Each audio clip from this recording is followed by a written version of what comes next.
Hi everybody. So a little over a year ago, I posted a video of myself playing David Gilmour Raise My Rent from his solo album from '78, self-titled David Gilmour. And a few people liked it, and a lot of people asked about how I got the tone. So I'm just going to briefly go through my setup so you see my signal path, and if this video gets enough attention and people like it, maybe I'll just go through it in detail in future videos and show you the settings and go through each effect. Just a disclaimer that I'm not affiliated with any of these brands that I'm gonna mention here. I'm not getting paid from them, and this is just a video that I'm doing for you, and I hope you enjoy it. Anyway, let's start with the guitar. The guitar that I use for that is this Fender Strat. This is a classic 70s Fender Strat, and it's made in Mexico. All I did was I basically upgraded the hardware and I upgraded all the electronics. So the pickups are the EMG SV, and the electronics are same as the DG20 David Gilmour signature, which is volume and EXG and the SPC control. You can read on those on the EMG website. It'll tell you what it does.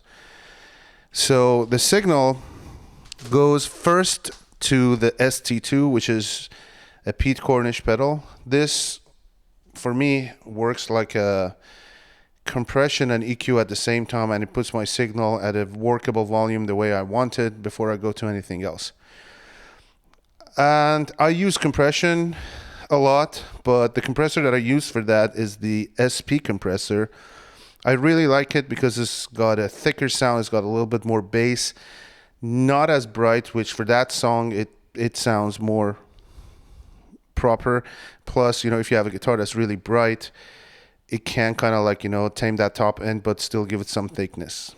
And then from the SP compressor, it goes to the Friedman BEOD. I love this. Distortion, overdrive, whatever you want to call it. Gives you a lot of gain and really good texture.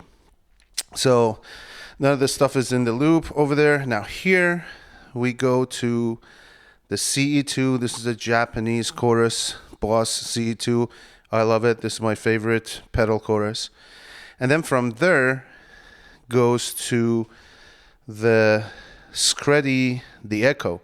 That's also my favorite delay pedal that I use. It kind of mimics the sound of the EP3, but in much more of a manageable and easier to work with pedal version. And then from there, I go to the Holy Grail by Electro Harmonix reverb pedal, basic pedal. I use the spring version, not the version, I use the spring mode. And then from that, I go to another Cornish pedal, which is a 3Q1, which is an EQ, and also it helps glue the whole thing together. So yeah, that 3Q1 is very important because all of these pedals, when they're added after each other, they kind of become hard to control if you have a lot of gain as well. But that 3Q1 it basically is like a glue. It puts everything together and focuses it, and then you can work on any unwanted frequencies, or if you wanted something more. And then from there, I go to the Pete Cornish. This is a 4-way splitter because I use 3 or 4 amps sometimes. But for that setup, I just went through 2 amps. And basically the amp was like a high watt custom 50. This is a 1972, 1973. And it went through a high tone Eclipse 212, which they do a really good job, Clayton, and that's got like a replica of the Fane Crescendo speakers. And then that really was the sound. And for doubling, sometimes if I wanted to have a little bit more of a different texture, I either use the Fender Super Reverb or I use a Roland JC40.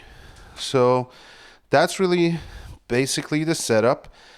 I put a link to that video if you want to hear the sound, how it does. Let me know your comments if you have any questions, if you want to see these in detail, if you want to hear them in action.